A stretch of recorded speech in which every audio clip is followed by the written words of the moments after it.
All right.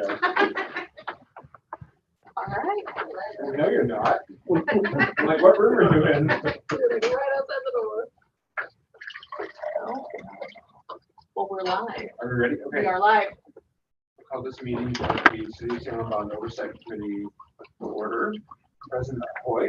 Stapleton. Courtright. Here. And we have alternate Michelle here, although I understand Council Bond. Okay. Do we have any members of the public for comment? Did anybody notify us? Okay. Nobody online? All right. We have no action items, but we do have management update and information items. Starting with transportation and midfield, Chris, but I don't see whose name is attached to that. So who's good? I'll kick it off. Okay, Alan. And we can pass it. Pass the baton. And really, it's just to provide an update. I think everybody received a copy of the bid summaries that came out. So we did for the realignment portion of the project at 22nd on June the 6th, right? Yes. And you will see from that sheet that the low bid came in the engineer's estimate. Yeah. Good job. That's good news. Yeah. The downside of that is it's not way under the engineer's estimate. So that means our overall cost estimates probably aren't changing through all three phases of the project. But the good news is we're fully funded. We've got everything we need to continue work. And you want to give us a quick update on the schedule as far as construction goes, Will? Yeah, we don't have contracts in place yet, but we're working toward that. And the contractors indicated they would like to start in September if they can. It's of course dependent on their other work, but they would like to start this fall. Great. To do what they can. And then contract deadline is December 31st, 2024. Could you give us just a little bit of an idea, like why? I mean, this is not a super huge contract, but it's like the numbers range pretty by a lot. Can you help me understand why that would be?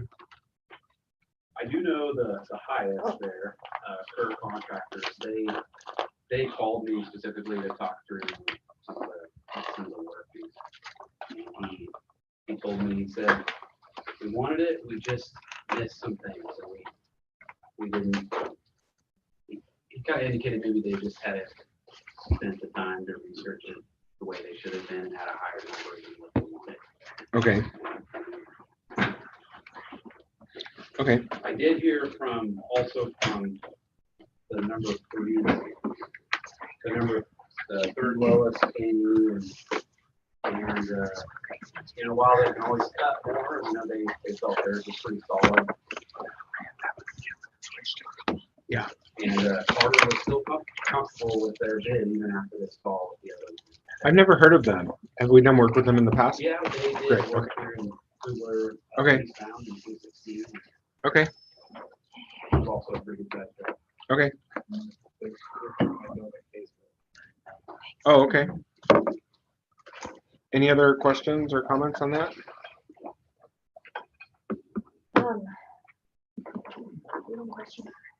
Sorry, I was like, I'm like, wait a minute, you were just right here. the Where'd you chairs go? are all crazy. I thought you were I was moving like down here. sitting on the- I know, I'm like, what is going on?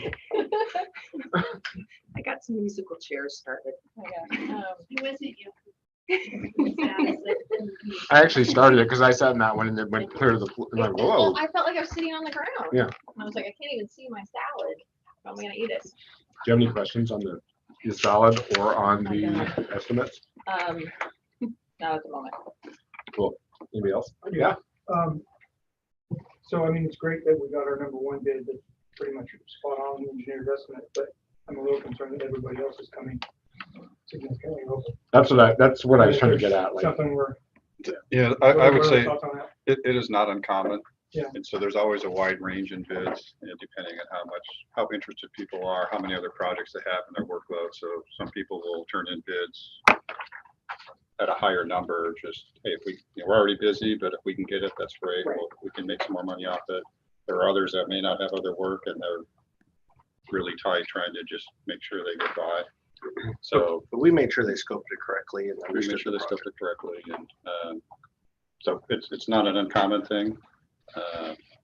You know, a lot of times we'll look at what's the average of the lowest three bidders, because that kind of gives you a better feel for where it might be, but Was there anything in the details of the bid where there were big differences between, because this is just the overall amount? We did look at every single bid item. And we went through it all, looked at the percentage.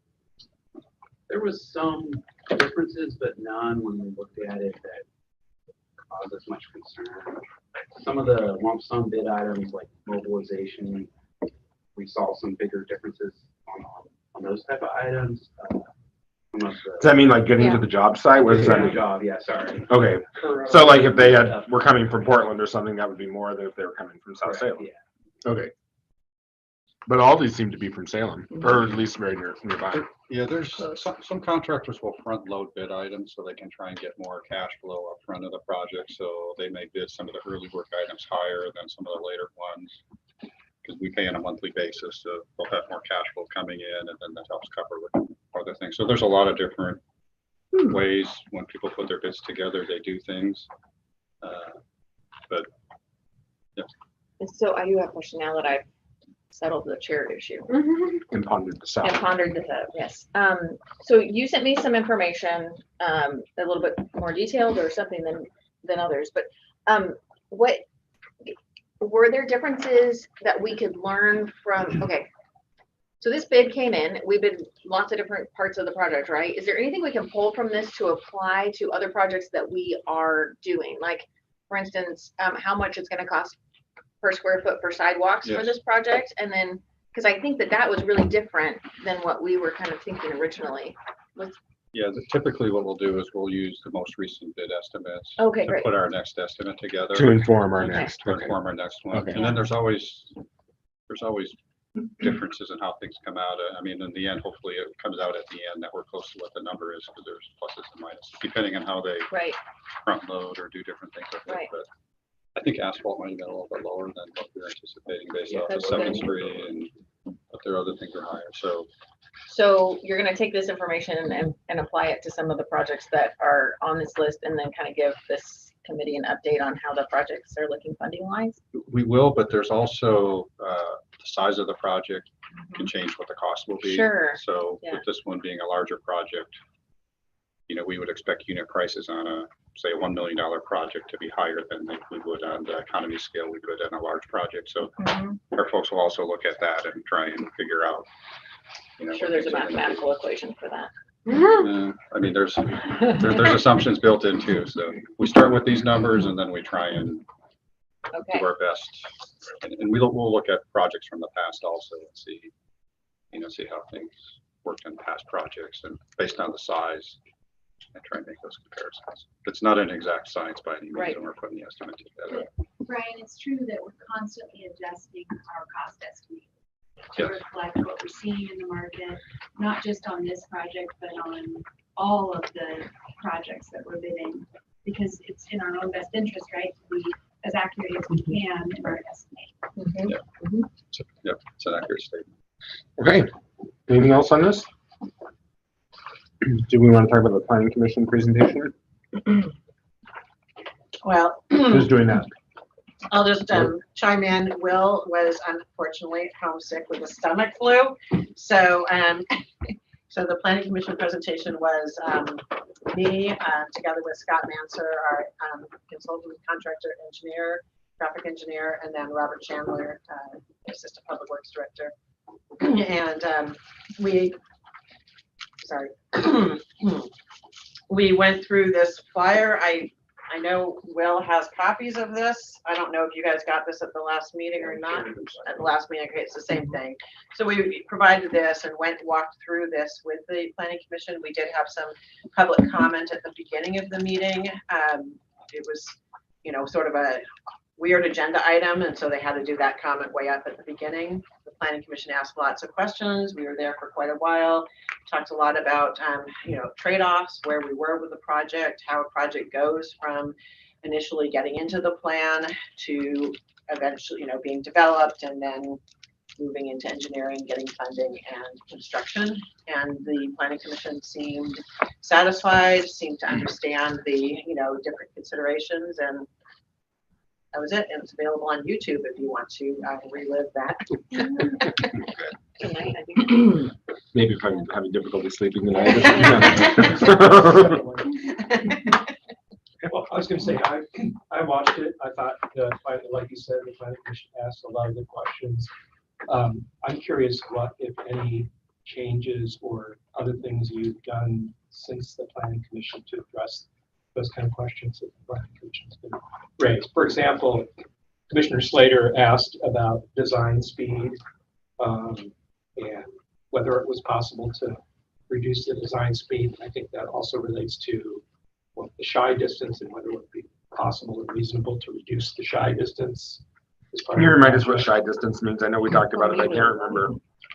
Sure. So like in this case, the current design shows a 2-foot space between the fog line, the white stripe that's on your vehicle's right as you're driving down and the curb. And it helps so if you could go right up to the curb, then you shy away from it sort of naturally. Okay. You want to go away from it, and then you would crowd the other lanes on the left. So this helps you, in a sense, stay centered within your lane. It makes people who are driving cars feel more comfortable. And I think 18 inches of that 2 feet are also the gutter, so where the gutter panels are. Yeah, the concrete gutter. Yeah. So there's only 6 and the striping, so it's very little outside of that. The planning commission asked questions. There was no specific, direction to change the design. We communicated where we were with the design right now, which is, out to bid, obviously, for the 22nd Street portion. We are still doing the final, design for the other sections, and so there will be opportunities to sort of look at some potential modifications, but not really in the curb to curb, if I'm correct. That's correct. We are in the process of hiring a consultant for the final design of phase 2 and 3. They are not hired yet. Here in about, I would say in about 3 months, we'll really kick that off in earnest for the phase 2 to phase 3 final design. So right now it is in a little bit of a holding pattern for those 2 phases. But at this time, we don't anticipate any changes to the cross section like you're going to see on phase 1, for instance. But once we get into that, there will be more discussion. Okay. Anything else on the go, Chris? I had a quick question about the funding sources, and I'm trying to think of my emails. I'm really sorry that I don't have my full brain capacity today, apparently. You talked about the different parts that were coming from the raise grant, from the bond, and then from the URA, correct? Yeah, I think it's in that flyer, It's in the if I'm flyer. not mistaken with the different. You don't have to- I say that because I don't remember what the numbers were. I think you hit all the categories. It's on the front, those pie charts. Oh, this one, okay, Yeah, there's- but we don't have amounts in here. Urban renewal is 11%? No, 18%. And then because a lot of this is stormwater, is there any coming from the utility? Yeah, there Is was, that the city funds? That's the yes, 11. Okay, which we actually applied for a grant to cover a couple of the stormwater crossings. I don't remember if it was just the one by the railroad tracks or the other one as well. Both Both of them, okay. So potentially we could get some grant funding to cover. So those are still some of pending those crossings. Those are still applications. pending Okay. applications. that's good. When will we know on those? You know? I think it's later this year, but I can't. We submitted on them in the springtime. Okay. Good news if we got that. Yeah. And I will say we are also, as was alluded to at the SCATS Policy Committee meeting earlier this week, we are also going back to SCATS to see if we can get some of the additional costs for this first phase in federal funds. And so that could, change the balance of this pie. And the grant applications are the state grants, federal grants, what kind of grants? The culverts were federal. The culverts are federal, yeah, and the transportation money that's in it is also federal. It is, if we were to get more from SCATS, it would be federal, but allocated through SCAPs.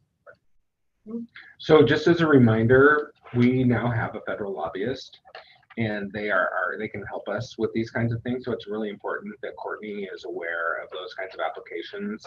It's just kind of I want to just keep reminding folks because we need to rethink and factor them into these conversations whenever we have a grant conversation, because they can advocate for us and advise us and help strategize. So it's really important. And Courtney is our point of contact with them. So it's really important anytime we're doing anything with the federal government that Courtney is aware of it, so she can plug it in or connect the two dots or whatever. So one last question about right of way. How much right of way are we buying for that realignment? And then what happens to that land when we move things? And then what happens to it? Do we get to sell it? like if we end up not using it. Well, I think we're using it for stormwater improvements. okay, so all of the land that we're gonna purchase is gonna be used for city purposes. Okay. It's all purchased for that. Okay, great. I didn't know if we moved a street, right, then you have this land, like, could we sell that potentially to be developed? And then if that was sold, would that money then go back into the bond? We have done that in the past, but more and more we're using this kind of properties. Okay. Like we did that Okay. at Market and Sweegle. After a number of years, we finally just basically gave Gave away away. those little Yeah. pieces of property. Some of it is used for stormwater detention out there, but then the rest of it was just flat and we were just having to mow it, and now it's gonna have tiny homes for Yeah. seniors. Yeah, but you're right. If it were surplus and sold, it would go back to the bond. As long as we have debt outstanding, it would have to go back to the bond projects as the same restriction. But it'd be available for reallocation. Correct, Yeah. within the restrictions of the ballot. Right. Great. Anything else on McGilchrist? I think we have one more neighborhood meeting planned, right? Yes, July 11th. With SEPCA.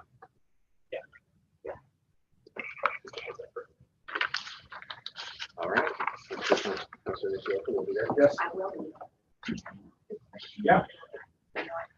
It's fine. Okay, never mind. No, it's fine. There's only three of us. You're the fourth. It's totally fine. Wonderful, thank you. I noticed on the Gilchrist, someone, so I don't know how much property has been purchased or at what point, but it looks like somebody just recently repaved their driveway and parking lot, their parking lot and has it striped. And I'm almost wondering if that's part of the property that will be needed. And it's close to 22nd. It's on the west side. So I don't know if I might want to drive by. I'm just, because it was like brand new. On the west side. On the west side, it's on the northwest side of 22nd. You'll see it, the brand new blacktop. We purchased all the right of way, correct? Phase one. Phase one. So hopefully it's. Is it part of that new development that's happening there? It might be. There's a big development going on right in that corner. I know that means absolutely. Anything else on McGilchrist? Okay. If it's the CMAX redevelopment, we have been getting those plans coordinated with them. Okay, then it probably is. I went by and I thought, oh, I hope that they didn't come into the property area that we need for the mitigation. Anything else? Okay. Outreach and project selection criteria for pedestrian safety crossing, sidewalk replacement, and sidewalk infill projects. Julie and Brandon. Yes, you can pull up the presentation. So I have a presentation. Brandon can chime in as needed on his section.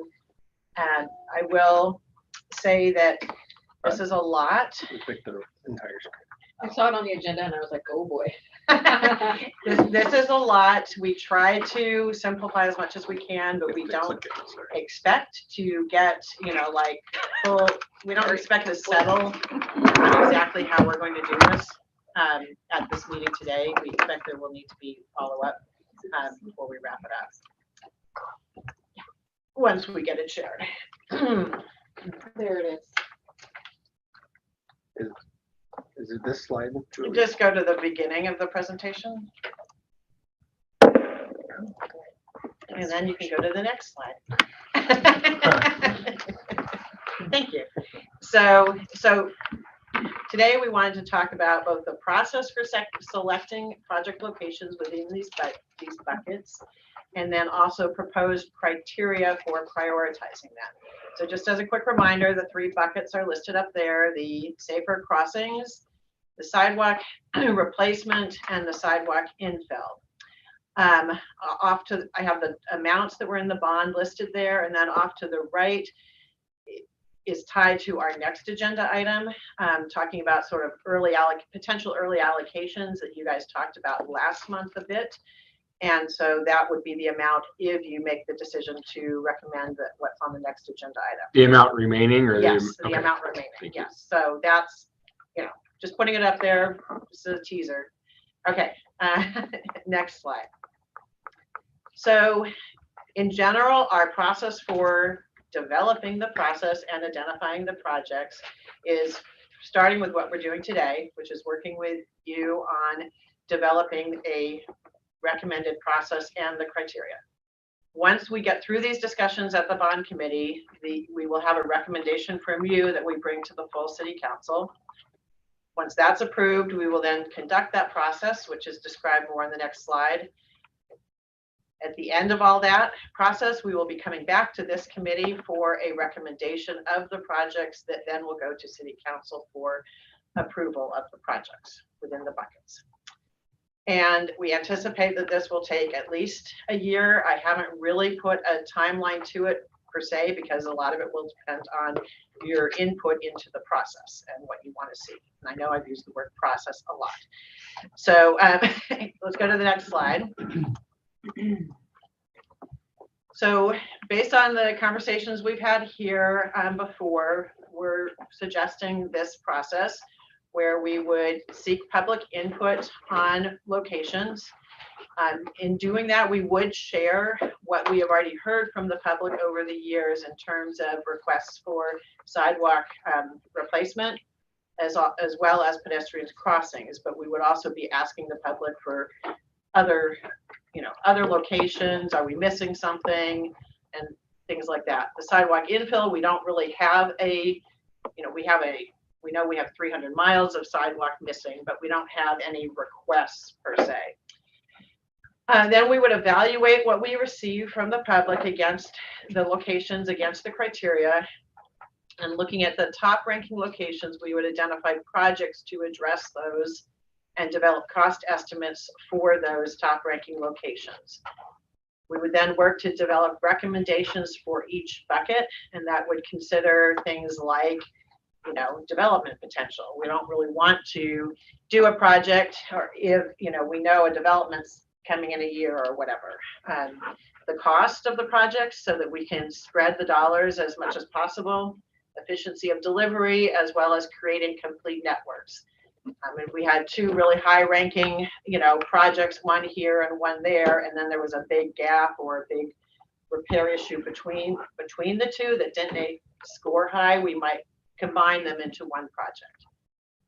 So once we have those recommendations, and this is work at the staff level, we would then go out and seek public input on those recommendations before coming then back to the bond committee here to get your recommendation to city council for approval.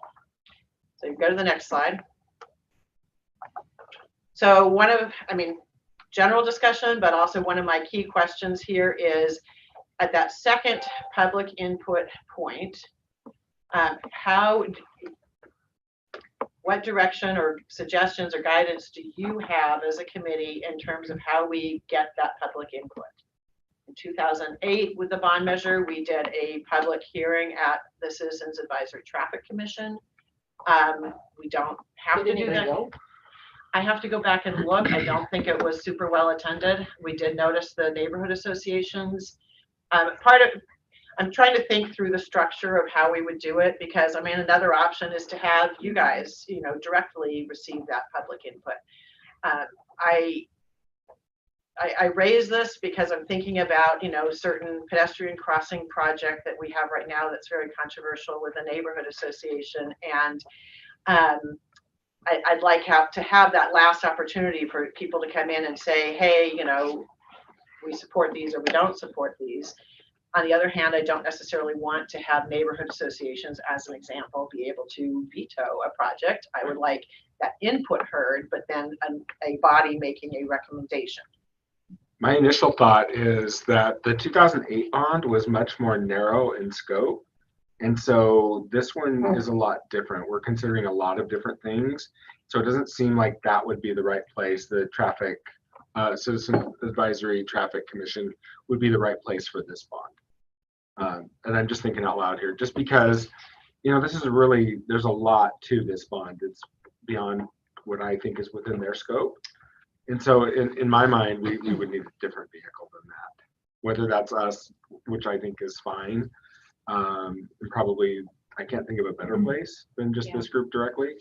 That's kind of the purpose of the group, is to be vetting all of these things. So, and again, I'm kind of just thinking out loud as I'm considering it, but those are my thoughts initially. I did just, if we want to, at the end of the slide, at the end of the presentation, I have a slide that sort of has an excerpt of the purpose, the role of the Citizens Advisory Traffic Commission, just as a sort of a refresher. Okay. In the last 2008, the bucket that they focused on was the missing sidewalks to schools and parks. So it was, you know, it was about a $2.4, $2.3 million bucket, which of course, given inflation, our current buckets are maybe comparable. I don't know, but we do have more buckets this time. You know, so anyway, that's just one thing. Don't need to land on it at this moment, but that was one key to question. Okay. So, Do we need to answer that question today? Is that your goal? my goal today is to just get general thoughts from you so that we can come back with maybe something that you can agree to. Okay. So, but just in terms of timing, Julie, this is something that would happen next year. Approximately. So it wouldn't be next month, it would be after all the legwork and the projects are coming forward for prioritization. Yeah. So it could be something in 9 months where we would be looking at. My guess is it would be, 9 to 15 months. It really depends on how many requests we get Right. and what their costs are, because a lot of that work, that staff work, is going to be developing a project to fit the need. So we're not necessarily asking the public to say, okay, what should we build here? More, what is the need? And then engineering will look and see what can we do, and then what the cost is. So depending on how many we have to estimate will influence the timeline. Sure. I have a Okay, quick yeah. question. Where again in the process would this advisory board come in? I'm trying to have a visual back kind up, of flow please? So if chart, you go back to the previous slide. right? Because I know you said it came in afterwards. I was just trying to look at where. Wait, no, yeah, stay there, stay there. Okay, evaluate Stay projects, there. address, cost estimates. So way down, It's the bottom one, right? At the end. Yeah. So Okay. initially, when we go out to get input on locations, we're going to go out to neighborhood associations, other stakeholder groups, community organizations, using the web, you know, all the other tools that we have. right, It's just then, once we have the mix to say, okay, of those 1,000 requests that you guys submitted, you know, we're recommending funding these 12 or whatever, you know, and get feedback on that, recognizing that not everybody will be happy because not everybody's will be on the list. Sure, we can't make everybody happy. Happening. So it's To answer your this question. body building the recommendation and then a public hearing once that's complete, correct? No, we would be building the recommendation to staff, and then our thought was we would then take it out for public input. And I guess that is a good question. Does this body want to influence what the initial recommendation is and then get public input on it, or the other way around? So we had thought that we would develop recommendations using the criteria and using the cost estimates and then seek public input on them and then get your recommendation. But you could do it the other way around, get your input on the recommendations and then get public input. Thoughts? I'm curious to follow the process as it goes through, whether we actually make a formal recommendation until the end. I mean, it makes sense to wait, but just to keep abreast of what's going on. The other thought I have is I know ODOT, when they put together a recommendation, comes up with what, 120% list or 150% list, yeah. So And that you're yeah. identifying a set of projects that meet the criteria or are the top ranked, basically. Right, so a lot of the ODOT processes recently, they will do this initial, like 150% list, and then they will take the money that they have and they will sort of, assign and how, and sometimes they'll have to jump down because maybe there'll be a big project they can't fund, so they jump down to capture something else. And then they work with their advisory committee at that point. Doesn't change the ranking, it just may change the pot, and then that goes for final approval at the Oregon Transportation Commission. So anyway. Thoughts? I'm curious about the scoring. We've done a lot of work with equity and with the neighborhood traffic management plan. I don't know if those same type of scoring comes into, how are you going to produce the 150%? Well, you know what, that is a perfect segue to the next section. So let's go to that. So we can be thinking about all these things and then come back and comment. Yes, at the end I have a slide that just sort of circles back. Okay.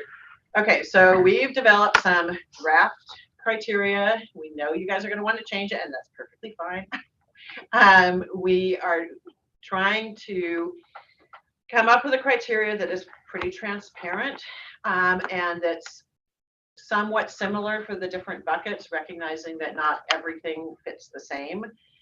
So you can see there on the left the criteria that we're proposing, and then the percentages that we are currently proposing to assign to each of the buckets. You can see at the top, equity is 25% for all of them, and that is consistent with what we have done with the neighborhood traffic management plan. And then from there it varies. So now I'm going to talk through each one of these in a little bit more detail, and we'll at the end come back and have the same slide that shows them all together again. So let's go to the next slide. So starting with the safer pedestrian crossing criteria. So in this particular program, we already have a program, the Safer Pedestrian Crossing Program, that was developed in 2018. Developed with a advisory committee, has all of those things on the right that you see as the criteria. In the plan itself, when it was approved, it was recommended that we do a 5-year review of the program. And so we just happened to be at 5 years, coincidentally. And so we thought this was a good opportunity to look at those and see about potentially adjusting the Safer Crossing program, as well as applying it to the bond program. Also, we thought, given the neighborhood traffic management plan and the focus on the 25% for equity, we wanted to see if we could bring that into this program, and then also increase transparency of the program. So if you go to the next slide.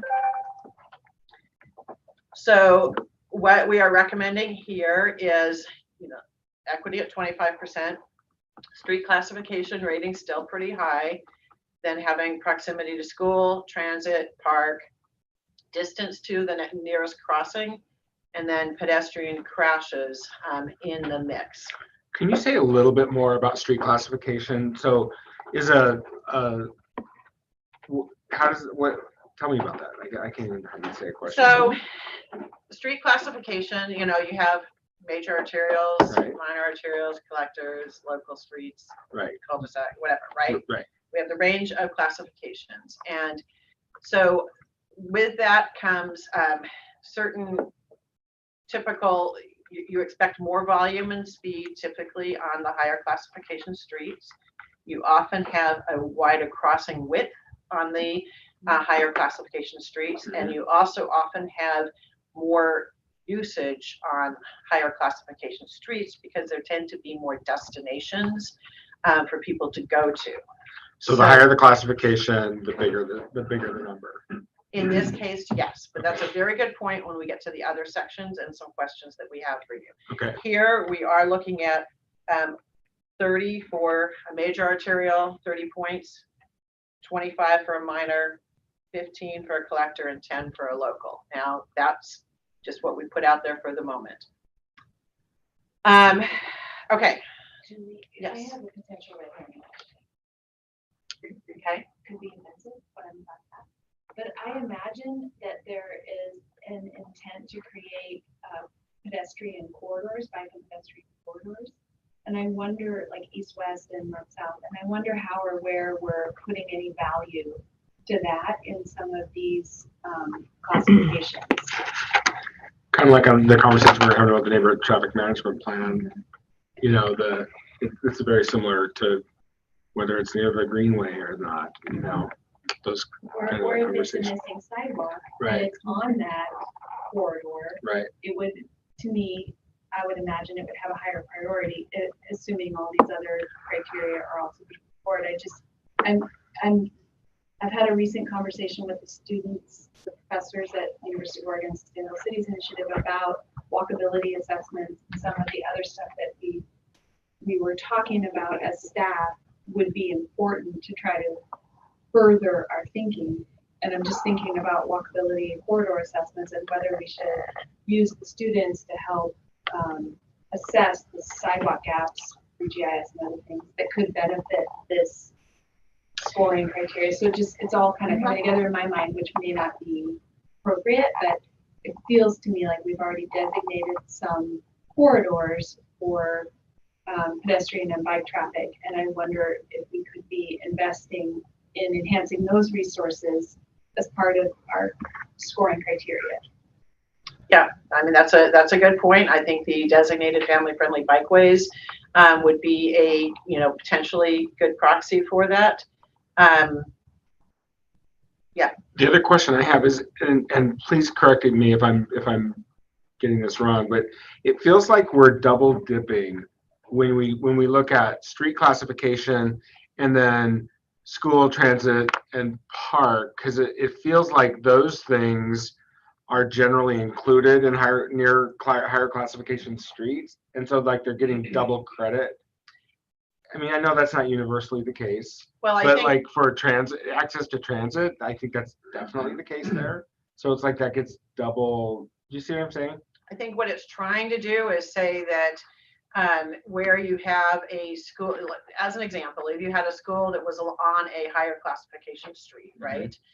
That section of, crossings to that school are more important than crossings on a arterial that's not next to a school. So it's Sure. not necessarily double counting as much as emphasizing that. But compared to a scenario that doesn't include a school, it's double counted. It's not double counted, it's emphasized. Yeah, well, okay. Potato, Well, yeah. potato. No, I know. But I guess what I'm trying to say is that that's on purpose. It's really on purpose to give higher weight to crossings that are serving schools and parks and transit. And transit, in my mind, is serving everything, because when you get to transit, you can be using transit Sure. to get to schools and parks. And Sure.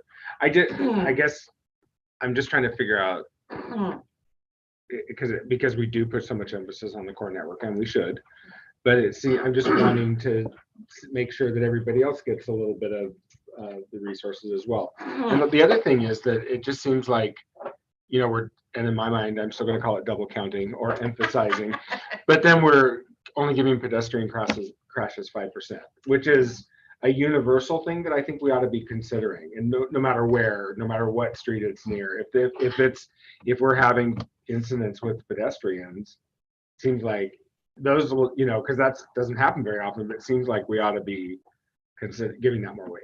Yeah. Well, it does happen, of course, but yeah, and let me get through. I want to keep going a little bit in the presentation Sure. so we can get through, but the whole purpose of this is to get your feedback, because there are many different ways that you can do this, and there are pros and cons, and we are not the decision makers, and you guys are, and so I appreciate the questions and the thoughts. That's why I said we weren't going to land on this today. Sure. I didn't expect you guys to say, rubber stamp, this looks great, go for Yeah. it. On the pedestrian crashes, I will say that the reason that we put that relatively low, and I, understand there can be differences here, is that there are the data that we have, right, is always gonna be about 18 months behind first. And then, there are very few pedestrian crashes that happen at like the same spot. You know, if you look at a map of pedestrian crashes, you know, it's Right. scattered all over the place.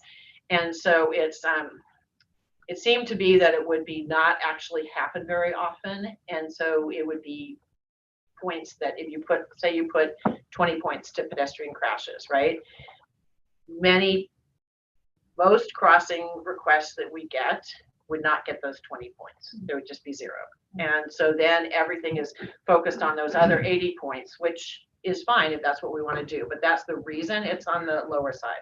Unless we looked at pedestrian crashes a little bit more broadly in terms of geography, like it doesn't have to be like at that exact location, but maybe in that, within that block half or hour, or half mile or quarter mile or something. I don't know. Right, and we'd want to do something that we could, you know, geographically Right. bound. And, Sure. and so, yeah, no, I mean, I totally understand. That's the reasoning it's low. Got it. Brian had commented, well, gosh, that's low. For a slide Sorry, pedal, died. super pedestrian crossing. Did you I have- know. I know, and I get it. You know, it's just one of the things in doing a lot of this stuff with ODOT and their safety stuff is that the things that end up resulting in pedestrian crashes are really conditions that exist in a lot of places. Right. And so it's easier to try to treat those conditions rather than follow after every single crash that has happened. Like a lack of lighting, is that what you said? Right. Yeah. Yeah. Speed, visibility, Right, there's another you know, factor. there are a lot of factors there. Yeah. Sure. Yeah. quick question. Yes. The proximity to school, are you just counting elementary schools or are we counting all the schools? We were proposing to count all public schools. Okay, thank you. So why not all schools? Like in my neighborhood, I have 4 high schools. Yeah, that's The what we only do. area in town. Yeah. They're not public though. Oh, you're talking about private, You yeah. got Blanchette, which is huge. You got Salem Academy. You've got That's something the to CTEC totally, program with with the yeah. and Willamette that's- SD, and then of course. I mean, that's Okay. totally open, you know, we want to do that. In my mind, I think I was thinking that private schools, some of them at least tend to be more, what do you call it? Transitory, but there are certain ones that definitely have been around a long time and are not going anywhere. Right. You know, No, I so, get it, yeah. It just seems like, I mean, those, especially Blanchette and Salem Academy, are huge impacts on our traffic. Right, In our because area. they're from all over town, so there's always Exactly. cars driving in. Exactly. And then you have the Willamette SD CTEC program that is coming from like, I don't know how many counties into, and they're all within a mile radius. And then Chemeketa, not in our city, but close. right. Close enough to make an impact. Close enough to make an impact, yeah. And then we have like, right in between all of those, there's a cosmetology school, and there's a, Yeah, we'd have to work with GIS to see what we could identify. Yeah. I mean, some definitely, but like cosmetology schools, I'm not sure that we have a point on, reference. So, Yeah. anyway, okay, next slide. I just wanted to share that we took our current system of ranking with those 10 or 12 things that you saw on that earlier slide, and we reran it using this proposed criteria to see how it would change it. Now, we only did this for this top 14 projects, so these 14 locations are the top tier of what's in our current 160 locations. We have not done this for all those 160 locations, given that we have not landed on a scoring criteria. We just were wanting to see if we did this, what would it change? So as you can see, it makes a difference. And a lot of this is probably tied to the equity change. Yep. So you see market at 15th as an example, was number 11, is now number 3. You see that commercial at Waln was number 3, is number 12 now. And now, once again, this is only of these 14. So those where they would actually land, I can't tell you. I'm just letting you know that it does make a difference. But they're all important crossing needs. So it's not really, Yes, Julie, can you say something? I mean, that's the ranking. How different are the ratings among those top 14? I'm sorry, I didn't bring that with me. I'm just wondering if you have a rough sense of I don't, Okay. sorry. the comment that I wanted to make is, well, a couple fold. First is, if I have my math right, we had $3.5 million, which pencils out to about 7 or 8 projects. that we 5 or could- 6, given 5 our or current, 6. yeah. So that's why So- we had pulled out a top ranking. So I'm, That's probably a 150% list, maybe. 300. 300%, give or take. And ODOT That's usually mayor start, math. ODOT will start with a 300% list usually and then go to the 100. Gotcha. But yeah, so anyway. so I would add, there's a reason the pavement R&R stuff is at the end of the discussion, is because one of the crossings we're proposing in there. What was it? Number 3 to number 12 3 to in 12. of this 14. So if you were looking at it in all 160, did it go from number 3 to number 50? I don't know.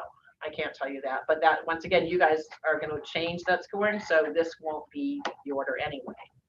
So Right. I'm just guessing that all of those top ones score pretty well against the criteria that you've come up with. So I'm wondering, is that really the best way to sort or make the decision among the top categories? I'm not following you.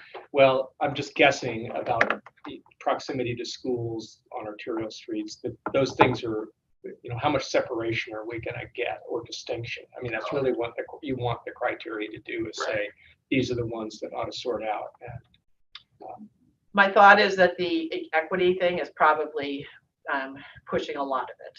So Yeah. 25 points going to the census tracts that have the largest proportion of disadvantaged populations is raising those to the top. The other points may be, closer to each other. She touched on the criteria for the school's transit. We ran a walk shed on that on various mile tracks. So What's a walk shed? So on the GIS layer, it took the point of reference and then it ran certain mile ranges out along the pedestrian network to develop the scores, right? And then it ran all the schools and ran. So when you look at that citywide, there's not a lot of area that isn't touched in some categories. So going back to what Julie was saying, it's really, you're looking at what's pushing weight towards what I think Ms. Carter's getting to is that northeast range. It's the diversity portion of that that's being applied that's having more of an impact on the scores than the school or transit. As you move those components are citywide. Right. There's schools in every part of the city, right? And so it's just for the crossing program, trying to provide an emphasis on where those people are crossing by using that school and transit component. So I would caution you on removing that, because it does bear weight on how people use that work. And, you could add in here, is it a crossing for a family-friendly bikeway? I don't think we have any other designated, walkway routes other than, arterials and things like that. So, okay, moving on. Sorry, can we pause for just a moment though and just make sure, I think what the score is doing is the intent Yeah. that this group has stated. So just confirming, right? Thank you, Fran. There's, as we get into the sidewalks, you'll see an even greater, equity play even greater role in sidewalks, to the point of we may not be able to spread work out around the community. Equity ranks really high. And so that's one of the reasons it's a great topic today, because, a lot of the bond stuff is always, let's get something in every ward. And depending on how you rank and score, it can have an impact. And we don't know the right answer. We're looking at the data, trying to analyze it and put it in front of you so we can help us make those decisions. And I Great. think we have some maps in this next section that will also help to illustrate that and ask a question. Great. So I'm going to make a statement right off because, so all the southeast have gone down, which, I get, but I'm gonna have to have some very good script when I go back, because we heard about state and 19th and, all of that just the other night. We're gonna have to have very good script for explaining why they were a 3 and now they're a 15. Well, they don't know that they were a 3. I mean, Well, but they they'll. don't know, okay. But they I don't think know yet, but the thread is, the selling point on the bottom out there was about this spread of the resources across our community.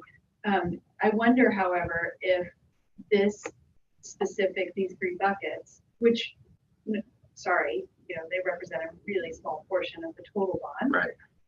Maybe these 3 buckets are intentionally an equity driver, and the rest of the bond, everything up there, the majority, is about quality of spread. Right. So No, I you make an wonder if excellent that's point, Courtney. the That's way to exactly, articulate it. yeah, that's exactly how we designed that. Those specific projects that we've already identified, that's how we did that. We were like, okay, make this community-wide, give some love to everybody. But then the buckets were specifically designed to be flexible and for the changing needs of the community over time. And I think that this equity conversation is exactly that. It's exactly what we said we would do, is make it flexible and and consider the community needs. And this is at least in the beginning. Those are some of the words I made. Yeah. Yeah, And we and not create an equal playing field. No. But that's what at the top end half of the 10 bond years. is about. But, well, no, and I'm sorry, I'm getting to the future state, right? So we've made these larger investments across the community. We might be using these 3 buckets to equalize or create equity in the system. And from that point forward, after 10 years, we're back again because we've created a More more equitable equal system or, playing. yeah. We've undone Makes sense. the past investments. Right. I just want to caution us, I don't think our equity work is gonna be done with this bond. Like, I know you're painting a beautiful picture, I love that picture, but I'm like, oh, I'm not sure we're gonna be But there. imagine where we are under 10 years and then how we can be making different choices about future investment. Because we will have accomplished all of this body of work, right? So what is the next federal priority? Well, McGilchrist is complete. These big investments we're not done in any way, but it does give us a different point of reference from which to launch new investment priorities. I will say that equity is a beautiful word to say, and it's a very feel-good word. It is in these moments like these where you realize what it costs to be equitable. Yeah. And that's going to be really hard, Linda, I know for you, and maybe Nikki for you too, just about having, and other counselors, to have those conversations with your constituents. Right. That there are areas of town that have historically been disenfranchised and underinvested, and make that right. This is where, like, our words become action, and that's going to take leadership for sure. Mm-hmm. And you got it. You totally got this thing. You come to Cessna with us And next I'm time. not gonna come with you. Because we had a really nice conversation the other night. I've No, got- but you're 100% right. And I've got my own neighborhoods to Right, talk to. right. And if we don't do these things, we can't have those next Yeah. generation Right, conversations, right? We can't get to your priority, whomever you're talking with, unless and until we've started this effort. I like that. Okay, so sidewalk replacement criteria. We have a sidewalk repair program today, as you all know, that Brandon oversees. We have over 1,700 unresolved requests to date. What we are looking at for the bond program right now is proposed to use different criteria than we use currently for the sidewalk repair program. Because we have a budget dedicated to that. We have a budget dedicated to Separate it, and from we the have a system that looks at the relative needs within the boundaries of each neighborhood association. So if you go to the next slide. So just as a overview, the current repair program criteria starts out with a hazard assessment, which is, the physical, what is the problem on it.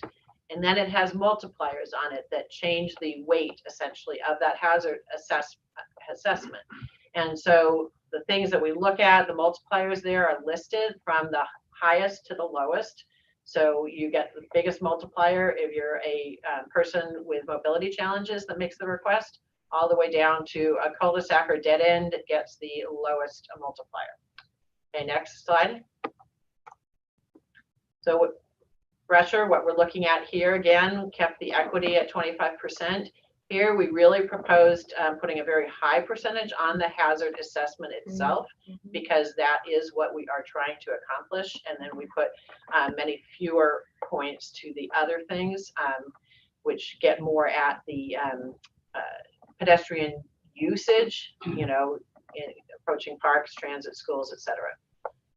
Okay, next slide. Before we move on. Okay, Yeah, I my know. questions. Whoa, whoa, whoa. Nice try. That's why we don't give you the clicker.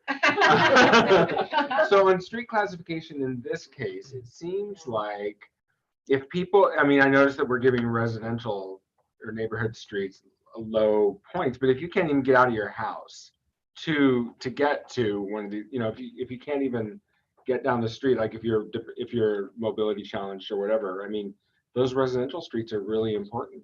They are, and so that's a you know, sort of a little bit of a teaser for when one of our key questions for you is where we focus these resources.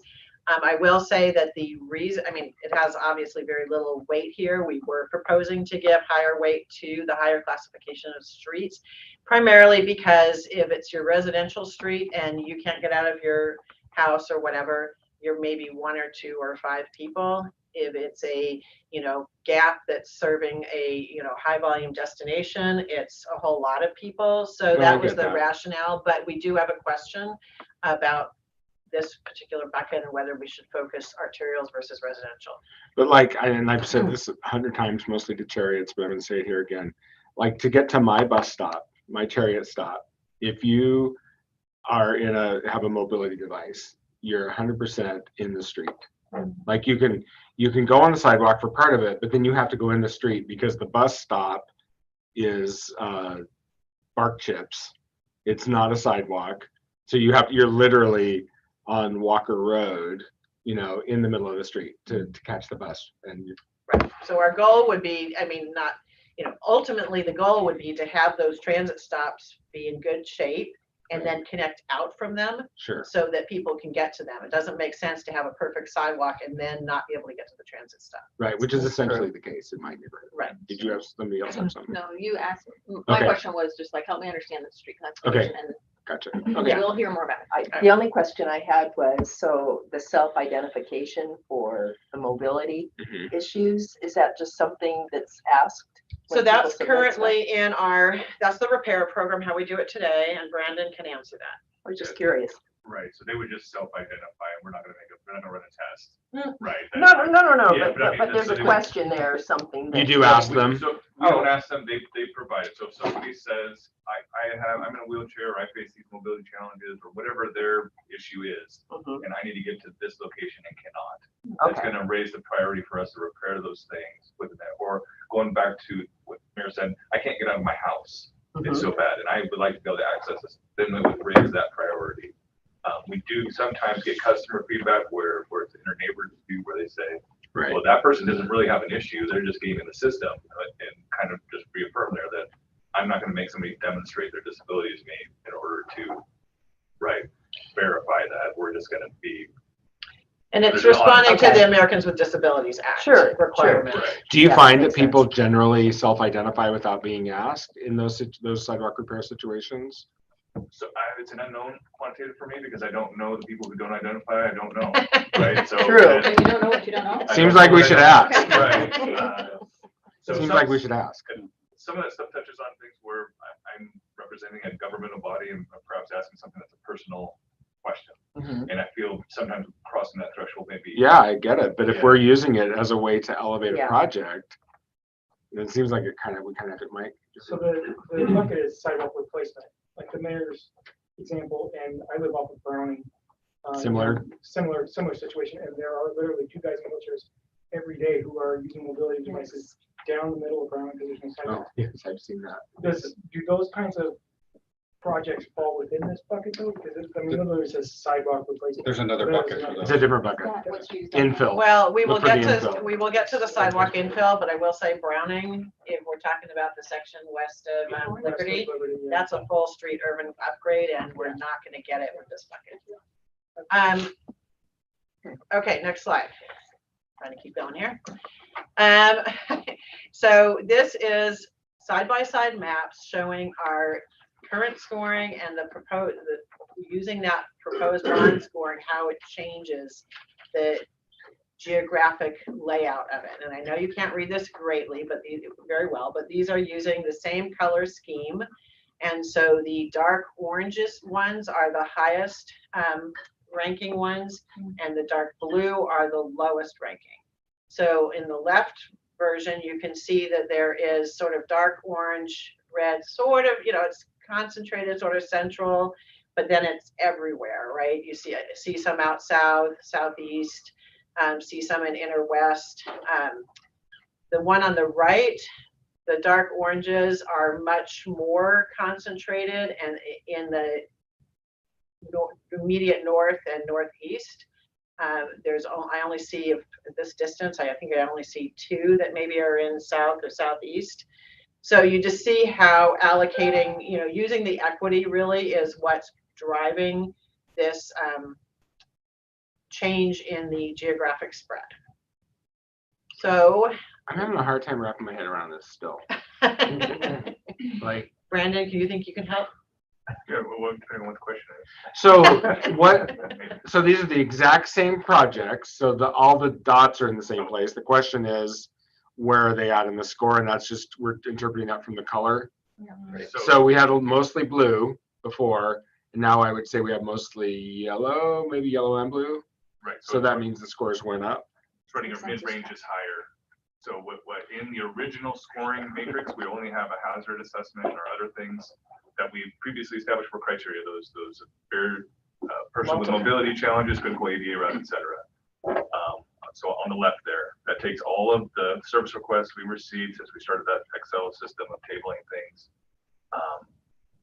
As we move to the right and apply the equity, you're going to see that the equity portion pushes a mid-range in that didn't previously exist, right? And so it's pushing a way up to, and some of that's the color schematic, right? And another thing I would say to these mappings is this is all based on whatever is decided by this committee, right? The committee's decision on scoring is what's going to influence this prioritization, right? And where we're applying effort, right? So, and I think that's getting back to the essence of what Julie's trying to drive the question is, how does this look? What is your intent? And how do we succeed in achieving that? Right. So here we were just mapping our, what do you want to call it? A straw man. I mean, we just sort of came up with something, a proposal, and we wanted to see what would it look like if this was what the committee wanted us to do. So that right map's running the walk sheds we spoke about for schools, transit. It's running the equity portion that you had seen previously a month ago about, and then applying that to the same hazard assessment that was done on the left. So it's using the same hazard score, reformatting it into that 45%, so 45 points, and then applying it to the other scoring as proposed that Julie showed earlier. And so that's the change that takes place between our current priority level for the program and what we would be doing and utilizing for the bond. And these are all customer requests that we've taken since the life of the asset management system. And the thought process we had was just to push that forward to the public so that somebody that's done a lot of effort calls can see that, hey, we didn't trash that, it's right here. It may not be resolved, but we are aware of it. It is going to be part of this focus or this conversation. And so on the next slide, I know that you might want to still look at this, but a couple of our questions were, one I alluded to was, should we be focusing on arterials or on more local streets with this particular bond program? And then the second one is, that map that we showed on the right was taking that equity score and applying it citywide. Another possibility would be to instead apply it somehow by ward. And I'm not exactly sure how that would look, but part of our discussion was that with the equity score is tied to census tracts. Census tracts are rather large. And, I'm sure that you all know that within each ward, we do have pockets of disadvantaged populations, right? So it gets sort of washed out in some of the south and southern and western areas. But if we maybe applied it a little differently, it might lead to a more geographic spread of sidewalk repair projects. And I just want to share one comment on the arterial versus local. The only reason that came up is we have an existing sidewalk program that's going to continue to go on while the bond program is happening. And I think we're best with that program is working the local streets and the neighborhoods, communicating with the neighbors and through the tree issues and all those things that take a more hand holding, I guess you could say, to get through. Contractors, when we bid work out, they have to make a profit on it. They're more intent on just getting the job done, getting in and out, and there's less customer service, I think you could say. And so we're wondering, we continue the program with the residential stuff. Maybe we focus the bond on arterials where they can just go down more of the corridors where we're missing things on 88 critical routes as an option. There's also the 88 component of, through the Disability Rights Oregon, we had an agreement with them at one point that a percentage of funding was going to go towards critical ADA routes and ADA ramps. Does that include any bond funds? That does not right now. That's just based off the $2 million annual allotment that Brandon is doing. So it didn't But it contemplate any future revenue? I don't know that I Not to did. my knowledge. I don't Okay. think so. Is it still in place, that agreement? I don't know, I do not believe it was daylighted, so I don't believe that there's a time. Yeah, that's something we talked about last week when we were We going need through to this. just review it. We should pull We that need out. to re-review it and I take a mean, look. wasn't it wasn't an actual agreement or more of a behind doors, if you guys withdraw your lawsuit, we will agree to this? I'd have to do some more research to be able to answer that. Yeah. Well, Brandon, that was a little bit before both Brandon's time and my time, so that's something we still have to sort through. We should probably figure that out, just in case that maybe this bond is implicated in it. I don't know. So, Be good to know that. so I know that we are, already at 1:06. Yes. So I would just say that part of that process too doesn't need to be, sometimes we're focusing on an all or nothing, right? That it has to be this way or that way.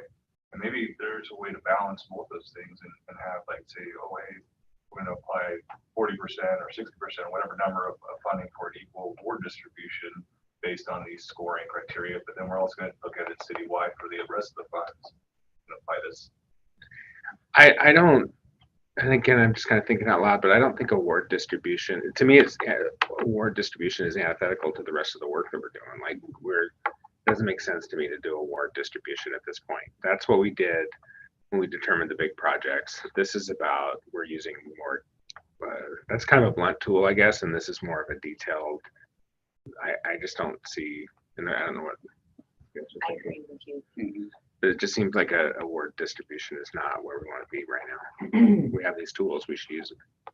No, I agree on the equity part. Now, the hazard part, I think those really need to be addressed regardless of. Of course, but that's not, right. But that doesn't mean we should do, whatever, 12% of the projects in Ward 1, 12% in Ward 2, 12% in Ward, to me, that doesn't make any sense. No. I think what I see from the map is that if we, keeping that equity looking citywide, we would probably be using all of these bond funds in, central and northeast. And, so just regardless of hazard, because combining the hazard with the equity would point you to that area as opposed to some of the high hazards that are in other locations of town. So just because of the scoring, you have a 25-point score on equity, right? And so that the hazards are 45. In order for two things to be equal, then a 20-point score with 25 equity is always going to outrank the maximum score on any other place in the city. Right. Right. So just making sure that everybody understands. I'm not saying it's Not a bad decision. It's not a bad decision. I just want to make sure that But we're not looking at hazards at this point with Yes. with the in the bond criteria. 45%. Oh, we are doing it. Okay. Yeah. So. Okay. So, and I don't think we're going to decide this today. Right. The other thing that's really important to remember is the $2 million that we still have going Yeah. citywide. Well, that's all why- The whole time. Exactly. That's why we have 2 tracks. Right. And we have $2 million every year. But as we're talking about this, I want people to remember that, yes, there's a bunch of money that we're looking at putting towards these, maybe central and northeast. But the 2 million every year is across the city. Right. And that's getting to Brian's point of focus. Where do we want to focus? Yeah. Because these neighborhood streets are the ones that, and those really are neighborhood driven. They really are ward driven to a point, because sometimes, frankly, the squeakiest wheel gets the grease. And when it comes to sidewalk repair, I mean, sometimes, or Definitely get scored. yeah. Yeah, or like when the mayor asked for paving on Center Street. Right. Get it done. And despite, And then yeah, there- despite the Ward 1 counselor's objections, yes, Yeah. yes.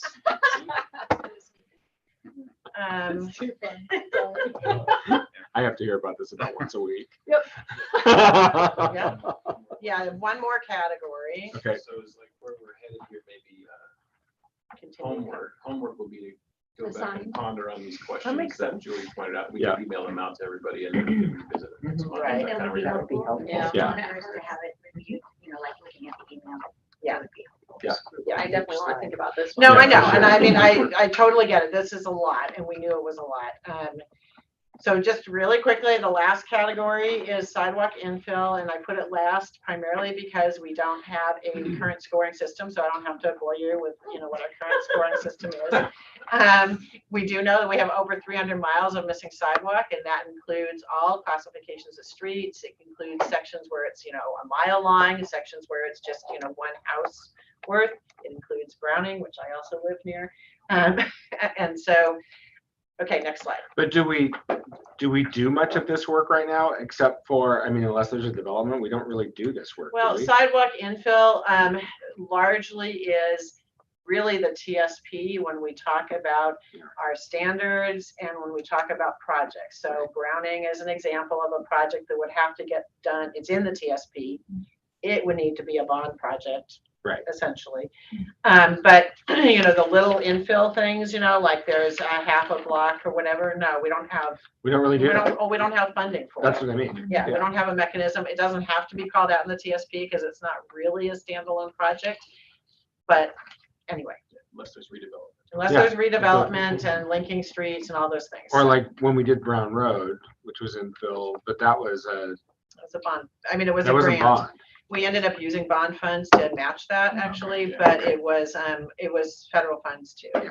Which is very smaller infill projects that if the supporting infrastructure is in place on the maintenance side, it becomes work from a customer. Because you would need the curb, stormwater facilities, all the other infrastructure has to be in place already. Otherwise, it quickly grows outside of what we can scope. Right. What would you consider like Sunnyview, where we have those old asphalt sidewalks? A thorn in my side. Yes. Yours and mine too, and literally a thorn in my bike tire when I try to ride because the blackberries are going over. But would that be infill, or is that, because it's not really a sidewalk? So we quantified that during the condition assessment as sidewalk, but as a sidewalk that was not turned over or have the ability to turn over to the property over owner for maintenance. Say that again. So we did a condition assessment in 2010, 11, the city did. And during that assessment, it's a transitional point for code where sidewalk now is transitional, in maintenance responsibility. Before that, it was not, it was all city responsibility. So after that condition assessment, any home built after 1992, September 3rd, is turned over to the property owner for future maintenance. Homes prior to that, if the sidewalk was determined to be up to standard, was turned over. The rest of them are on our list, the queue, right? So, what was that? Sunnyview. Oh, Asphalt asphalt was side. part of that, sorry, I got one. Was considered sidewalk during that, but was not turned over regardless of the state of the sidewalk. Because it wasn't actually a sidewalk. It wasn't considered, yes, it was substandard. So homeowners are responsible for their sidewalks now, if their sidewalk was up to a certain. And interestingly, and this is just anecdotally in my neighborhood, so my neighborhood was built in 2003, just off of Sunnyview. Beautiful sidewalks. The city authorized horrible trees to be planted with roots that are literally above ground this big. And so our 19-year-old beautiful sidewalks are now all lifted. But during the time of the turnover, they were perfect. And now that the trees have gotten a couple of years older, they're all a mess. So can I say something? or I guess question. So what about a residential area on a collector or an arterial? Does that make sense? Are those Same handed rules. over to the homeowners? So there is no exception in code for those conditions. Yeah, the There would rules are the be- rules. So then- Maybe internal exceptions, like, so for instance, Kubler, where the property doesn't really abut Kubler has sidewalks, right? Those sidewalks, to my knowledge, are the responsibility of the city. So then commercial or industrial areas or like our downtown urban area, those are all the city's responsibility, not the businesses. So code says that the adjacent property owner, if the sidewalk's been turned over, they're the responsible. So the Have the business sidewalks would- downtown been turned over? I'm not sure on that. That's a good question. So here, I struggle with this whole thing. One, I understand why we did it because our transportation fund is in dire need of fixing. I also view it as, is there another mode of transportation that a city would wash their hands of? We were basically saying people who walk, you're on your own. And everybody walks at some point in time in every single trip that they make. We are all pedestrians at some percentage of time of every trip that we make. And what we're saying as a city is people who walk, we're not going to put into that mode. We're not going to invest in that mode of transportation anymore because we can't. It's not that we don't want to, but we don't have the money to. I'm not sure I'm okay with that philosophy as a whole. I know that is a whole can of worms, but I just wanted to say that. Noted. Okay. So because we're running short on time, just really quickly, we proposed a few criteria here. We've talked about these before. Street classification, I will have a question on that one in one of the next slides. So next slide. Are you gonna say on the test next meeting? Yes, on the text of the next, yes. Feels okay. And one of the key ones here was on sidewalk infill. Should we be giving more points to locals or to arterials? And my thinking here is that in general, arterials, like I've said before, tend to have more pedestrian activity and generators. So in that sense, arterials seem to be better. On the other hand, arterial projects, if they don't have sidewalks, often it's because they're a very big project. And we're not gonna be able to afford them with this bucket. Like, are you talking about like, is Browning an arterial? It's a collector. Collector. But, let's see, Battle Creek Road, Okay. or, Reed, the section that's not done yet. Those aren't, I mean, I guess maybe we should change the definition of infill. Because infill is, to me, is an entire street isn't an infill project. I know, so that's part of and Yeah. we could rank, arterials and collectors higher and then just filter out. And the prime example for me is Brush College, over in front of Brush College Elementary School. There's like the school itself and then the next block. And I 100% guarantee that we will get requests for that. And we've done an estimate of that many times. The last estimate I saw was somewhere around $6 million. We're not going to be doing it with this bucket, even though it doesn't feel like it's a super long distance, It's Drainage. storm drainage is a big part of it there. And so one of the things, we've thought about is, do we pull in curb data? And if there's no curb, we just, we're not going to do it. We only do it when, maybe we only do it if there is stormwater. Yeah, to me, infrastructure there. that's the criteria for infill. That's, In many cases, I think that's true, but not at all. So occasionally there will be a section that, maybe it might be super easy to put it in. So I don't know the answer. And I'm looking at Aaron because does a lot of the estimating work or gets somebody to do it. Very, very. He won't give me a number on, per. Smart. Yes. So that's largely why we've said going to the next slide here. I think before we move on, did you have a thought, Bob? Well, I was just going to agree with that, is mostly that I think we should be looking more at innovative solutions. Like, I know the Brush College school situation very well. I don't know that we'll ever be able to afford to build a sidewalk there. Are there ways that we can make it possible for the kids who live a quarter mile away to safely get along Brush College without building a sidewalk? So I get creative with the built infrastructure we already have. Yeah. So next slide. Sorry, just trying to move. So basically, as a wrap up, we were talking about the process and the criteria on the process. So as we've talked through this, you can see that the reason we were suggesting that we do, we get the criteria, we get the requests and locations, and then staff works on developing, well, we rank them, and then we try to develop projects to meet those needs. And those projects, maybe they're an innovative solution, maybe they're just hey, this isn't gonna fit in this bucket, and it, isn't part of what we end up recommending. I think it would be helpful if you did some work on narrowing the scope of what an infill project is. So we don't even have to think about, no, sorry, but Browning in this case, because it's never going to happen with this bucket. It's too big. We need a different solution. The two big Gets rid of those things that just aren't part of this intended purpose. To me, that's a good starting point, just to and really focus on the true infills. Separately from the scoring, something that kicks it out. Yep, before we ever get to the score. Like, no, you're not even eligible, sorry. Well, if the bucket is $6 million, Right. it kind of kicks out Brush College right away unless. Right, the only exactly. thing you wanna do. That's what I mean. Right. Like, we don't need to spend our time with this bucket because the bucket's too small. Yeah, and I don't- personally though, I would not want to lose track of those things that get kicked No, out. not at all. It's If just that not was for on the this. list of potential future federal funding Exactly, opportunities, like, I would like That's to true. know Yeah. that. for sure. yeah, and part of the reason that I wasn't sure, just saying there's curb or no curb doesn't necessarily work either, because, one of the projects we did, or two projects I can think of from the 2008 bond.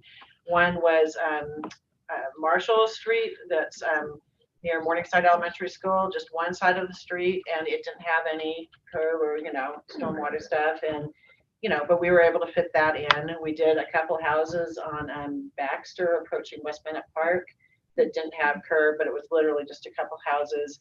So That's what I'm thinking of. when I Yeah, think of- yeah, and that's what we did in 2008. I still have the list of projects that didn't get the cut, so we will also be That in sounds like that. a good starting point. You know? Yeah.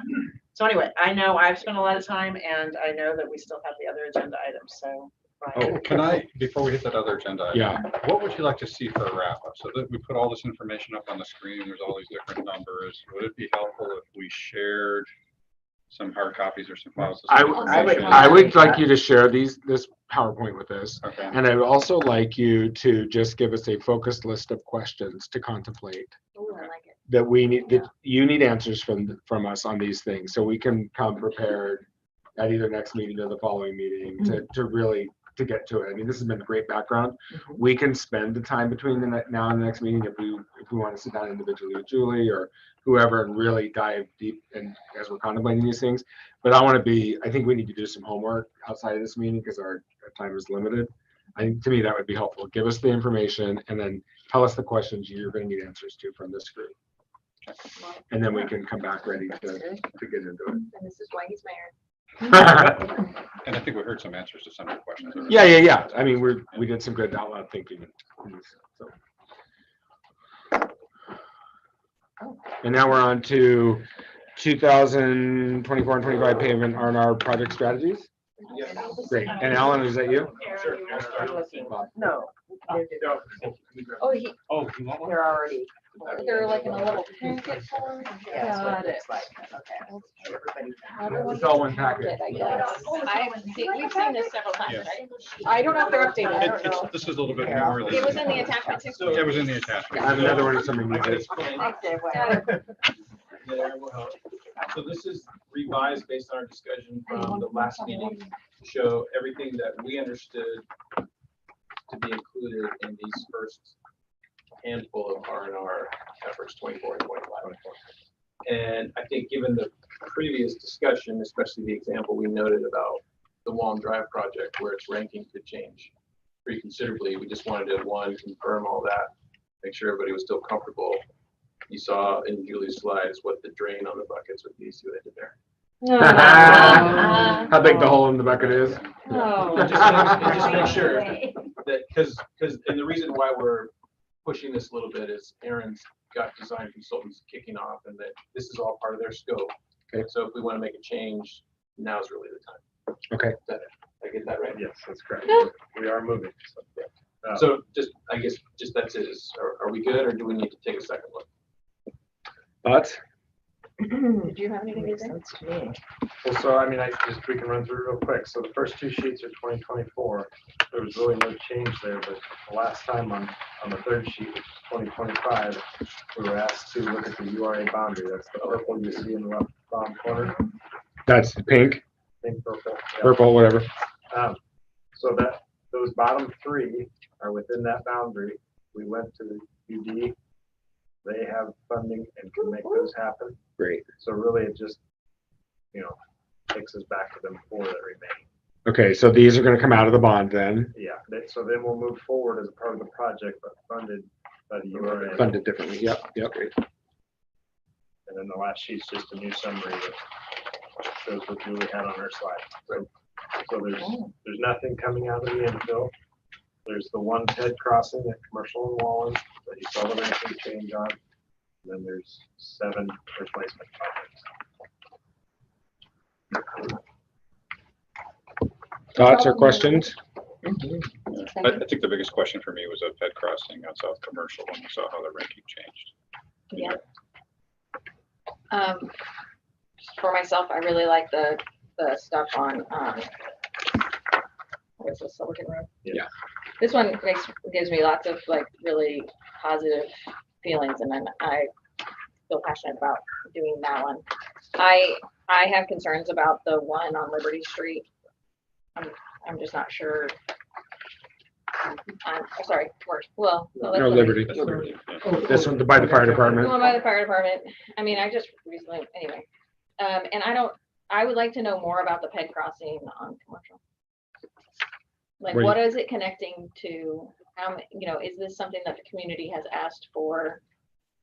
What's the, you see some open fields around there. What's the future development coded for? What are going to be the pedestrian generators that are going to put that crossing into use? Is this the transit? Mhm. This is the location of the. Further Up a little bit. South of that, it's really Battle Creek Elementary. Oh, It's Battle Creek Where Elementary. the old drive-in. Just to the west there. And all those big apartment. We met with Chariots. They're looking at both the north and south side on the east of Commercial for the site. Okay, But the crossing down by Wallen was a community request. Now, that doesn't mean that, Right. it was a whole bunch of requests, but we then scored it through our process. It connects, there's a lot of high density development down in this area increasing, and there's also the park, the Battle Creek Park that's, going to be developed more in the future. Is that this big green space here? Yes, Yes. Okay. This is senior housing here too. yeah, and there's senior housing, yeah. Well, I That's was true. looking at this one and I mean, across from Wallen is basically the parking lot for the courthouse south. Courthouse Fitness. Right, and if Okay. you look, the entire site is fenced off from the surrounding properties. So you'd have to go up to the next street and around? How do you get there? Well, I guess that's the question is what are we connecting to? On the northeast side, that is an assisted living facility, which aren't really Here? big. Yes, those Pedestrian aren't really big pedestrian generators. And then to the southwest is, condominiums. And again, these are fenced off both on Wallen and Commercial. So there really isn't direct access for those. They're close, but there isn't a connection to the street. You actually have to come all the way down to Fairway to get to Commercial. So I didn't see a whole lot of pedestrian activity here in the vicinity of this crossing. So it just really raised big questions for me. There are transit stops at the location. So, But on both sides. I believe so. My memory. I'll go Google Maps. Yeah. This also wasn't a signalized intersection, so Excuse me? not signalized. So No. that's Where is the nearest signaled You crossing? can cross at Robbins, Fairway, or at Madras. Yeah, Robinson Madras. So it's essentially halfway between the two. And And so, is that like quarter mile? Yeah. so it fits within, our criteria for our program is to have more frequent crossings than every signal. Mhm. We looked at this when we actually did the Battle Creek project for the school and the park acquisition. And we decided not to do it at that time, this crossing. Is that this? Yes. Yeah, thank you. Um, You decided there's not been a to, lot why? of- we talked to the city traffic engineer and he didn't think the volumes were there, but there's been a lot of growth out here since then, and so that's why I kind of. Plus there's a new, I know we authorized a new development down here somewhere around on Robbins. I know. Not that that would generate, I don't know if that's gonna generate, I don't know where people would walk here. So I'll share that our consultants starting the project, right? And as a part of that, we collect traffic counts to help us inform for the pavement analysis. We actually collected counts at this location to help understand what is occurring currently. So that even though we're still deciding what we're doing, we did collect data. We haven't processed that data yet. So Traffic or pedestrian or both? just at that because of this crossing. I think that's gonna be key for me to be comfortable moving forward, is having that data. It's pretty relevant. We can bring that back. Yeah, and I don't know if, I don't know if this is out of the scope of what we do, but conversations with these, I mean, is there gonna, could we work with adjacent property owners to open up their spaces so that walking could become, like, in a perfect world, I would love to have a conversation with the courthouse and say, hey, we're gonna put this crossing in, can we get access, access here into your location? And in a perfect world, they'd be like, that sounds amazing, and they would do it, right? I'd like to have pedestrian crossings in lots of places, but I remember, what is it, Julie? Did you say 6? Julie? 5 or 6. 5 or 6. No, We're deciding not to put a pedestrian crossing somewhere else. Right, When- Right. Go ahead. right, And, of and so course. that's another option, right, is that you guys could decide that you don't want to do this as part of this project and have Aaron stop work on it, and then it could still be evaluated amongst all the other crossings, and it could be done later if it were to rise to the top. It's just that then it would, gain from coming back in. The red cost would go back to the black cost, Gotcha. Right. right? So it'd be $26,000 more. We'd probably Just wait, like- honestly, so we didn't cut that brand new pavement right away. Right. Probably put it to the back of the bond. Of course. But and just to be clear, Mayor, that, as it pushes further into the bond, that would grow. Of course, of course. So based on what I know today, I'm not inclined to go forward with it, but you can make a decision today. But if we can wait and look at the data, that would be my preference, but Selfishly, I guess I would ask, can we get a decision on everything? We can look at the data and come back on that one. Yeah, that's that's what I mean. I'm good with the Everything else rest. is good. We can bring back data on this. This is the only one I've had a concern with this one from the beginning. Cause like, I don't see people walking out there. I don't see people riding bikes much. It's just What's that? Maybe, yeah, I don't know. What'd you say? I said it's an on-ramp to the interstate. Well, you know what? I was about to say that and then I But stopped there's myself. lots of Yeah. people that live out there. Yeah. Lots of stuff going on. Did you want to talk about Liberty still? Or- Do you want to talk about? Those are my feelings. I think that, again, if we're looking at, taking money away from somewhere else throughout the city, in order to do this one, I think there might be better projects that could serve more people. But that's my opinion. For safety reasons, I know that the pedestrian side of it is falling, and I also believe that it's a bridge. We just did commercial last time? The There bridge needs is to why be- it's so expensive, right? Yeah, the thicker green part is expensive because a small portion is the driveway into the fire station and the rest is a bridge structure. And that is, the bridge portion is falling, the driveway is basically getting beat up by the fire trucks. And then the northern skinny is due to the trees. When we if this were to move forward, if it was rebuilt, how could we build it so that it could stand up to the abuse of fire trucks? Thicker steel, Is that that's. that's included in here? So we wouldn't be back here again at the next bond saying, well, That would be the, figure this. yeah, that's what But we're designing for. The bridge, A the, couple, yeah. this isn't connected to the bridge that's like right out here, is it? Cause that bridge, I mean, I just walked over to Marco Polo the other day for lunch and wasn't just paying attention to that bridge. That bridge is pretty much falling apart. Yeah. Like It all of was the in rails. bond, and we took it out. Yeah. Yeah. And the rails are really bad. It's really bad. Yeah. Like, to me, it almost seems like That should just be part of a bigger project that actually deals with the whole thing. But The bridge deck's in pretty good shape. There was a project to resurface the bridge Yeah. deck. yeah, It's the sidewalk and the railing that's. the railing is just completely crumbling. Yeah. The railing's not included anywhere though. Remember Jim Sheffield sent us the whole thing, Oh, the yeah. history of it and like all the things. I know, he's amazing. Good research. Yes. Well, So what are your I thoughts? have walked out there recently, but I was just, last time I walked down there, I was looking at that sidewalk going over the trees. I don't have any problem with walking across it, but if I were in a, mobility device, I probably would. So that's where it's. Gotcha. Part of the reason there was because it's access to City Hall, Yeah. right? And trying We to gotta do provide that accommodation. I mean, what's the argument to not do it? Other areas of town that need it. And then also, aren't we Those are just looking at the Pringle crossing? I mean, this is right Yeah. close to that. I could Yeah. see people walking or riding their bikes on this to get to that. Any other thoughts? I'm inclined to do that one. You got three other Anybody else? members. Mickey, thoughts? I should get out and walk. Whatever. Knowing that that's not an option and we're 10 minutes over, what would you like to do? I think it's needed, and also the access to City Hall from downtown. Just about the worst stretch of sidewalk downtown.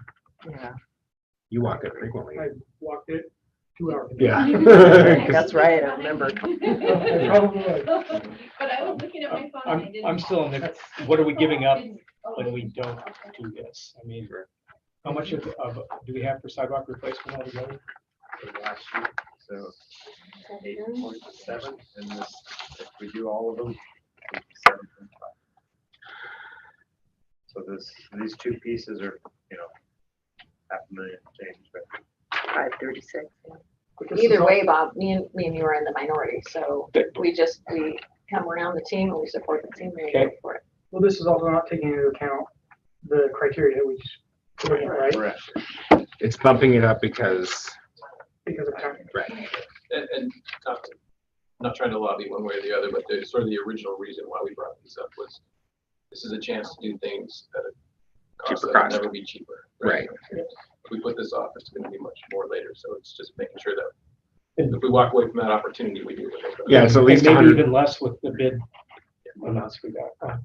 Yeah. For the Oakers. Go team. I'm hearing yes. So everything but Yes. one. I'm hearing everything but one. Bring data back. Shall be so. Jack, can everybody live with that? Yeah. Great, okay. Pressure is palpable over here. I would really like you to- So everything but one, go. Bring us back information. Yay. Get out there right now, Aaron.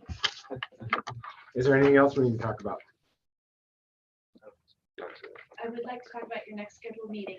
Uh-huh. It would be wonderful if we could still meet on the 27th of July, but if we could meet in earlier portion of the day. We have some of us have a command performance with ODOT to talk about, with Oh, their yeah. leadership, to talk about a whole bunch of needs. So it would be wonderful if you were available in the earlier part of the day, like a 9 to 11, that kind of time frame. I sure. It works for me. I'm sure there'll be donuts. I know it works for you, or I wouldn't. I didn't say that for you, Alan. No donuts for you. And it works I'll for do you, your Brian. Okay. You should have led with donuts. Earlier works. All right. Donuts, can we get- I'll get that out. Yes. Thank Yes, you. thank you. Thanks, everybody. Thank you. Thanks, everybody.